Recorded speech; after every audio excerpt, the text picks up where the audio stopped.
आप सभी को हमारे YouTube चैनल सुमन एजुकेशन ग्रुप में स्वागत है।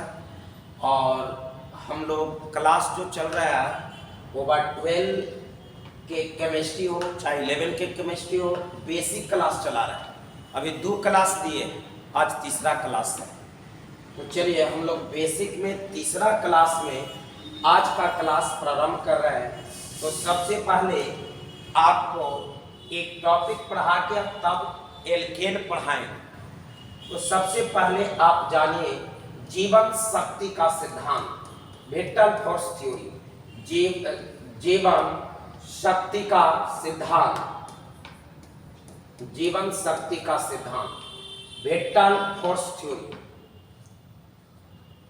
ध्यान से, विटल फोर्स थ्योरी, जीवन शक्ति का सिद्धांत।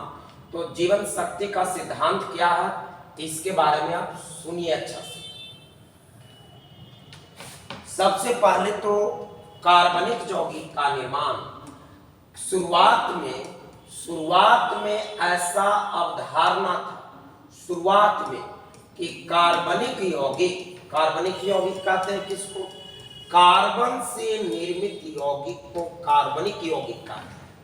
कार्बन से निर्मित यौगिक को कार्बनिक यौगिक कहते हैं।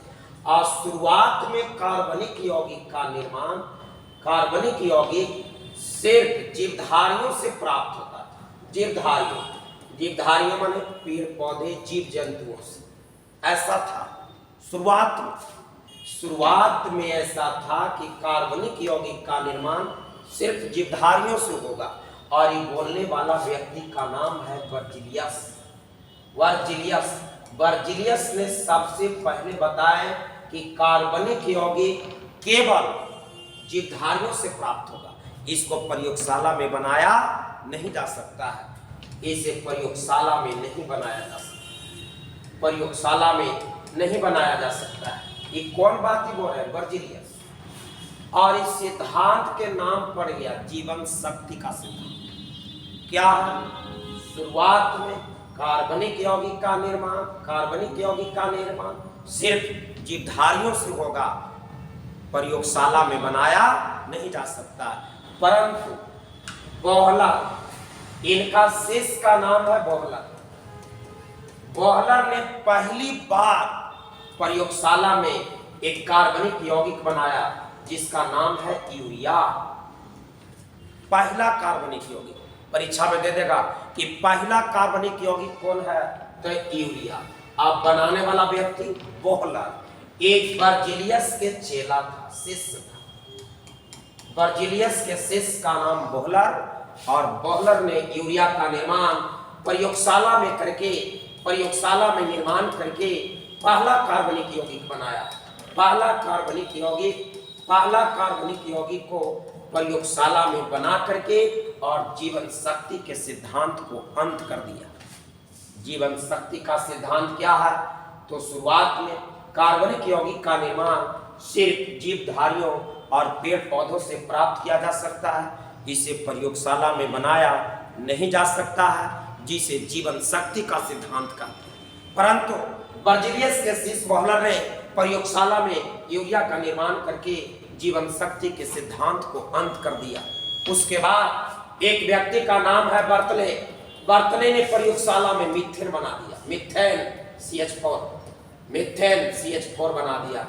इस प्रकार से कार्बनिक यौगिक बढ़ते बढ़ते इतना कार्बनिक यौगिक हो गया कि इसका नामांकन करना बड़ा मुश्किल हो रहा। इतना कार्बनिक यौगिक का नाम निर्माण हो गया कि इसके नामांकन में मुश्किल हो रहा था। तो वैज्ञानिक ने 2 तरह से निर्माण किया। क्या? एक साधारण नाम, कार्बनिक यौगिक का नामांकन 2 प्रकार से, एक साधारण नाम होता है, कॉमन नाम, और एक IUPAC नहीं, इंटरनेशनल नाम, अंतरराष्ट्रीय नाम। यानी कार्बनिक यौगिक का नाम 2 तरह के, एक साधारण नाम और एक IPAC नेम। फिर से एक बार कहानी को समझा दी, एक बार और लास्ट। जीवन शक्ति का सिद्धांत वर्जिलियस के द्वारा दिया गया। इन्होंने बोले कि प्रयोगशाला में कार्बनिक यौगिक का निर्माण नहीं किया जा सकता, सिर्फ जीवधारियों से प्राप्त किया जा सकता है। परंतु बर्जीलियस का शीश बॉलर ने सर्वप्रथम यूरिया बना के कार्य प्रयोगशाला में जीवन शक्ति के सिद्धांत को अंत कर दिया और बर्तले ने मीथेन गैस बनाया और धीरे धीरे आज वर्तमान समय में 5 लाख से अधिक कार्बनिक यौगिक का निर्माण हो चुका है और इसका नामांकन करने में बहुत परेशानी आ रहा था। तब वैज्ञानिक कहा कि 2 प्रकार से करो, एक साधारण नाम और एक आईपीएसी नाम। अभी बात हम लिख रहे हैं, ध्यान से, ये जितना सुनाए उतना लिखने का भी प्रयास करना है। क्या क्वेश्चन बना देते हैं, प्रश्न बना देना है कि कार्बनिक यौगिक का नामांकन, कार्बनिक यौगिक का नामांकन, यौगिक का नामांकन 2 प्रकार से किया जाता है। कार्बनिक यौगिक का नामांकन कितने प्रकार से किया जाता है? क्वेश्चन बना रहे तो कितने लिखे, कितने प्रकार से किया जाता है? तो आंसर में दे देना है 2, आंसर में दे देना है 2। एक देना है साधारण नाम, एक देना है साधारण नाम, कॉमन नेम, साधारण नाम, ब्रैकेट में common name, COMMON, common name, और एक नाम है इंटरनेशनल नाम, अंतरराष्ट्रीय नाम, IUPAC नेम। IUPAC का पूरा नाम international union pure applied chemistry name. यानी आपसे क्वेश्चन कोई पूछ देगा कि कार्बनिक यौगिक का नामांकन कितने प्रकार से किया जाता है, तो आंसर में देना है 2 प्रकार से। के प्रकार से 2। आप पहला का नाम देना है साधारण नाम और दूसरा का नाम देना है IUPAC नेम। IUPAC का पूरा नाम international union pure applied chemistry name. अब चलो, अब इसके बाद एक यौगिक आज पढ़ाते हैं जिसका नाम है एल्केन। चलिए इसको रोक करके अच्छा से उतार लेना है, लेक्चर और बाद मीटिंग एकदम आसानी से बच्चा उतार सकता है। चलिए अब आगे बढ़ रहे हैं। अब हम आज एल्केन पढ़ाने जा रहे हैं। खूब अच्छा से एकदम देखो, जिसका कमजोर है नोमेनक्लेचर बेसिक क्लास एकदम पहले सीखो, तब आपको चैप्टर समझ में आएगा। एल्केन पहला नंबर, ये पहला हम लोग पढ़ रहे हैं। आल एल्केन, पहले हिंदी में भी लिख देते हैं एल्केन। एल्केन तो एल्केन 2 शब्द से बना है, आल और ANE, आल ANE। तो सबसे पहले इसका चलेंगे जनरल मोलिक्यूलर फॉर्मूला। कोई भी यौगिक तो उसका पहले समान सूत्र, जनरल मोलिक्यूलर फॉर्मूला, समान आणविक सूत्र। एक बार आपको पूछ देगा GMF का मतलब, तो जनरल मोलिक्यूलर फॉर्मूला, समान आणविक सूत्र क्या होता है? सब ऐसा 4 को पिछला क्लास में बताएं, वीडियो देखना। CnH2n सब में लिख देना है, कोई भी आ जाए, एल्केन, एल्कीन, एल्काइन, एल्काइन, चारों में कॉमन, और लास्ट में ANE रहेगा तो 2 जोड़ देना। ध्यान से, यह जनरल मोलिक्यूलर फार्मूला हो गया। N संख्या को डिनोट करता है बाबू।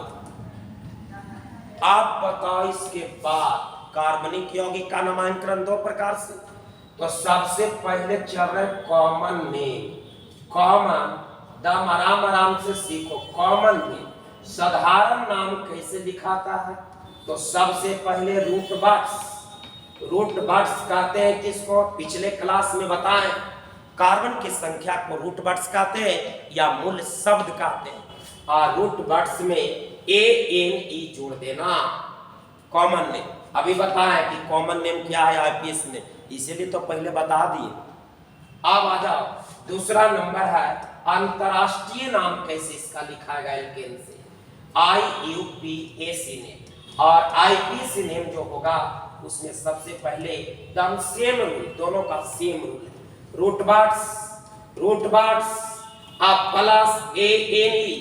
दम ध्यान रखना, एल्केन, एल्केन का समान सूत्र CnH2n+2 कॉमन नेम और आईपीएसी नेम दोनों लिखने का सेम तरीका, root words plus ane, root words plus A N E. Root words किसको कहते हैं? तो कार्बन के संख्या को रूट वर्ड्स कहते हैं, जो कि आपको पढ़ा दिए हैं। क्या? तो कार्बन 1 को मेथ कहते हैं, 2 को एथ कहते हैं, 3 को प्रोप कहते हैं, 4 को ब्यूट कहते हैं। तो ये आपको बताया हुआ है। 10 तक हम बोले थे कि 10 तक कम से कम याद कर लेना। Meth, eth, prop, but, pent, hex, hep, ऑप, नॉन, डे। एकदम सिंपल है। अब चलो इसका लिखने की प्रक्रिया करेंगे। क्या? तो सबसे पहले आप मोलिक्यूलर फार्मूला बना देना, मोलिक्यूलर फार्मूला। इसके बाद कॉमन नेम CN, इसके बाद आईपीएसी नेम IUPAC नेम, और इसके बाद चलेंगे स्ट्रक्चर फार्मूला। स्ट्रक्चर फार्मूला और स्ट्रक्चर फार्मूला के बाद चलेंगे कौन सा? Rational formula RF। ये 5 कॉलम से हम लोग का मुलाकात होगा। ध्यान से एकदम ध्यान देते रहना बोर्ड पर। सबसे पहले मोलिक्यूलर फार्मूला 2 को हम सिखा रहे हैं, बाकी आपको वर्किंग करना, 2 को खाली सीखना है बस। N बराबर, फिर से पहले पूरा नाम, MF molecular formula, CN common name, IUPAC name, SF structure formula, RF rational formula, युक्ति सूत्र, संरचना सूत्र, संरचना सूत्र, इसको युक्ति सूत्र कहते हैं। चलिए N बराबर 1, दम ध्यान रखना बोर्ड पर, एकदम सीखना है। आवाज यही तुमको वर्क करना, दम एका को बचाओ, एकदम धीरे धीरे ठीक चलेगा। N बराबर 1 सूत्र में रख दो, सामने है सूत्र। तो C O1 लिखो या न लिखो बात बराबर है। यहाँ बन डालो, तो 2 में 1 से गुना 2 और 2 जोड़ दो। अच्छा, एक बार और बुआ। N बराबर 1, तो यहाँ 1 रखना, तब कार्बन 1 एक लिखो या न लिखो बात बराबर। N यहाँ 1 दे दो, तो 2 में 1 से गुना 2 और 2 जोड़ दो, तो 4। अब N बराबर 2 बनाओ, तो 2 बनाओगे तो कार्बन 2, फिर यहाँ 2 रखो, तो 2 दूना 4 और 2 6। ऐसे तुमको 10 तक बना लेना है। हम 2 को सब में बताएंगे, बाकी तुमको वर्किंग करना है। अब इसके नीचे 2 को तुमको 10 तक ले जाना है, 10 तक। चले सब में 2 को हम भरवा रहे हैं, आराम से एकदम देखो, एकदम हल्का है। तो अब हम जीरो से ना चले, हम ऐसा थोड़ी कि डायरेक्ट एकदम आगे बढ़ेंगे। ईथर वगैरह, अब ईथर सब आएगा, सब ईथर, कीटोन, अल्कोहल सब ही में सिखाएंगे। पहले देखो अभी कॉमन नेम क्या लिखेगा, तब नियम सामने है, रूट वर्ड्स प्लस एनी। तब कार्बन 1 यहाँ 1 है, नहीं लिखा हुआ तो 1। आप कार्बन 1 को मेथ पढ़ा जाता है बाबू, कार्बन 1 को मेथ, और लास्ट में जोड़े का था ANE, बन गया मीथेन। कार्बन 1 को मेथ और लास्ट में जोड़ दो तो मीथेन। कार्बन 2 है तो A और लास्ट में ANE जोड़ दो तो इथेन। ऐसी तुमको बढ़ जाना, दम आसान। यहाँ भी वही बात, सेम नियम देख लो, सेम नियम। तो कार्बन 1 तो मेथ और ANE, कार्बन 2 तो ANE। इस तरह से आगे बढ़ जाना है 10 तक अपने से। इधर आ जाओ, स्ट्रक्चर फार्मूला, ये बड़ा अच्छा चीज सीखना। स्ट्रक्चर फार्मूला, कार्बन के गो है 1, तो 1 कार्बन। आप तुमको बताए हैं, आपको क्लास में बताए हैं, याद करो, बेसिक क्लास 2 वीडियो हुआ पीछे बताए थे कि कार्बन 4 बॉन्ड से जुड़ता है। Carbon 4, nitrogen 3, oxygen 2, sulphur 2, hydrogen, chlorine, bromine, iodine, fluorine, single. तो कार्बन 1, हाइड्रोजन के बच्चा चारों तरफ एक को लगा दो, 4 बॉन्ड हो जाएगा। ये 4 बंधन हो गया, एकदम आसान। हमको पता है कि आप जान रहे हैं हम, लेकिन हम तो 0 से ही चले। अगला चलो, कार्बन के 2 गो, तो 2 कार्बन। याद रखना एक चीज और, एल्केन में एल्केन का स्ट्रक्चर फार्मूला लिखिएगा तो सभी कार्बन के बीच में कोई कार्बन आ जाए तो सब के बीच में सिंगल बॉन्ड। कार्बन हाइड्रोजन के बीच में सिंगल बॉन्ड। एल्केन श्रेणी के यौगिक में दो कार्बन के बीच में हमेशा सिंगल बॉन्ड का प्रयोग करते हैं। स्ट्रक्चर में बड़ी काम करेगा। एल्केन श्रेणी के यौगिक को आप स्ट्रक्चर लिख रहा है तो कार्बन परमाणु के बीच में सिंगल बॉन्ड देना है और कार्बन हाइड्रोजन तो फिक्स है एकल बंधन से। क्यों? क्योंकि आप पढ़े हैं कि hydrogen, chlorine, bromine, iodine, fluorine ये सब सिंगल बॉन्ड से जुड़ता है, सिंगल बॉन्ड से। यहाँ डबल लिख देता है, गलत। कार्बन कभी डबल बॉन्ड से नहीं जुड़ता है। एल्केन के जितना कार्बन आ जाए सब के बीच में सिंगल बॉन्ड देना है। चलो आ गया। इथेन के हम लोग लिख रहे हैं, इथेन का स्ट्रक्चर नियम है बीच में सिंगल बॉन्ड, तुम याद रखना सिंगल बॉन्ड। एल्केन में सभी कार्बन के बीच में सिंगल बॉन्ड। अब चलो एकदम ध्यान देना स्ट्रक्चर पर। हाइड्रोजन के गो था, 2 गो, कार्बन 2 गो, हाइड्रोजन 6 गो। बताओ कार्बन 4 बॉन्ड चाहिए, ये बीच में सिंगल दे दिए, इसको के गो देंगे कि 4 पूरा हो जाएगा? तो 3 गो, एगो तो पहले से है तो 3 इसको हाइड्रोजन दे, 3 हाइड्रोजन दे दिए, देखो 4 बॉन्ड होगी। और 3 गो तुम्हारे पास बच रहा, टोटल 6 गो है तो 3 गो इसको दे दो, 3 इसको दे दो, देखो 6 हो गए, 6 हाइड्रोजन 2 कार्बन। अब चलो ये स्ट्रक्चर ऐसे तुमको लिख देना है, N3 4 5 6 घरे बैठ के पूरा इसको वर्किंग करो और ऊपर सब रूल लिखा है और नीचे सब एग्जाम्पल। आगे चलो स्ट्रक्चर सिखा रहे हैं, स्ट्रक्चर सीखो। स्ट्रक्चर में क्या बोलते हैं? Rational formula. इसमें कोई ज्यादा मेहनत नहीं, दम सिंपल, इसी से लिखा जाता है। कार्बन एक साथ है के गो हाइड्रोजन 4 दे कंप्लीट। इसमें आ जाओ कार्बन, इस कार्बन के साथ के हाइड्रोजन तब 3, बीच में सिंगल तब सिंगल, कार्बन तक कार्बन, हाइड्रोजन के गो 3 तब 3। संरचना सूत्र के संक्षिप्त रूप को युक्ति सूत्र कहते हैं। 2 गो परिभाषा लिख लिया जाए, ये तो हम लोग देख लिए। अब इसी पर तुमको बना देना है 10 गो एल्केन आपका कंप्लीट। एगो पेज पर एक पेज ले लेना है एल्केन, आप पूरा स्ट्रक्चर एकदम 10 तैयार कर देना बैठ करके, सब लिखा हुआ है। अब चलो अब 2 गो परिभाषा सीखो। संरचना सूत्र किसे कहते हैं? संरचना सूत्र इसको स्ट्रक्चर फार्मूला बोलते हैं। स्ट्रक्चर फार्मूला, स्ट्रक्चर फार्मूला संरचना सूत्र कहता है कि सजावट किसी यौगिक के अणु में उपस्थित परमाणु को सजावट व्यक्त करने वाले सूत्र को संरचना सूत्र कहते हैं। किसी यौगिक के अणु में उपस्थित परमाणु को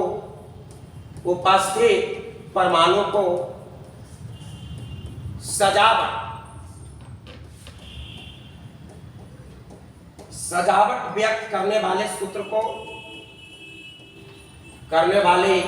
सूत्र को संरचना सूत्र कहते हैं। संरचना सूत्र कहते हैं। सजावट व्यक्त करने वाले सूत्र को संरचना सूत्र कहते हैं। जैसे वो दे दो एग्जाम्पल, मीथेन और मीथेन का सूत्र होता है CH4।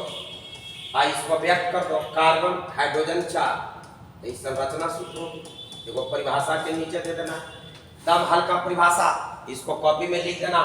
संरचना सूत्र क्या है? किसी यौगिक के अणु में उपस्थित परमाणु को सजावट व्यक्त करने वाले सूत्र को संरचना सूत्र कहते हैं। इसे S1 द्वारा सूचित किया जाता है। स्ट्रक्चर फार्मूला S1 द्वारा सूचित किया जाता है।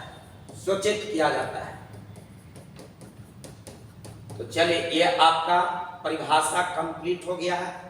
अब हम लेके आपको चलते हैं युक्ति सूत्र एक बार परिभाषा। तो कल हम लोग अभी बेसिक एकदम धीरे धीरे बढ़ते रहेगा। एक आध वीडियो 12 का भी हम जल्दी ऐड करेंगे एकदम सिलेबस से, और उसमें भी धीरे धीरे हम आपको सपोर्ट करेंगे। हम गारंटी नहीं लेंगे लेकिन धीरे धीरे डालेंगे। अब आ जाओ, इसको रोक करके लिख लेना कॉपी में और उसके बाद लिख देना है युक्ति सूत्र, रेशनल फार्मूला। युक्ति सूत्र को इंग्लिश में रेशनल फार्मूला का रेशनल फार्मूला। रेशनल फार्मूला क्या है? तो संरचना सूत्र के संक्षिप्त रूप को युक्ति सूत्र कहते हैं। एकदम एक लाइन का परिभाषा, संरचना सूत्र के संक्षिप्त रूप को युक्ति सूत्र कहते हैं।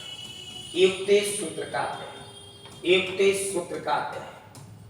और इसके बाद आपको लिख देना है जैसे इथेन, अभी पढ़ा है इथेन, तो इसको सूत्र कैसे सोचना है? इथ माने दो और एन माने एल्केन से बना है, माने में एल्केन। एल्केन के सूत्र तुमको माने में सोचना है, दुगना से दो अधिक, दुगना से दो अधिक हाइड्रोजन, तो एक दुगना करो तो दो दूना 4, और 2 जोड़ दो तो 6। दुगना से दो अधिक, एल्केन में दुगना से दो अधिक, एल्केन में दुगना से दो अधिक हाइड्रोजन, कार्बन 2 तो दुगना मारो तो 2 दूना 4, और 2 जोड़ दो 6। इसका स्ट्रक्चर लिखेगा तो 2 कार्बन है, बीच में सिंगल बॉन्ड, एल्केन में एकदम सिंगल, याद रखना। यहाँ 3 को दे दो, 3 को दे दो, यहाँ भी 3 को दे दो। अब इसी को शॉर्ट में लिख दो युक्ति सूत्र, ये स्ट्रक्चर हो गया। इधर आ जाओ, युक्ति सूत्र लिख दे रहा है, यहाँ पर यह युक्ति सूत्र हो जाएगा। परिभाषा के नीचे उदाहरण ठीक रहेगा, कार्बन 3 हाइड्रोजन, बीच में सिंगल बॉन्ड, कार्बन 3 हाइड्रोजन, यह युक्ति सूत्र हो गया। तो आपका परिभाषा एग्जाम्पल कंप्लीट। कल हम प्रयास करेंगे कि आपको 12वीं का एक वीडियो ऐड करें 12 सिलेबस का। तो आज बार इतना है, धन्यवाद। अच्छा से इसको नोट आउट करते रहिए।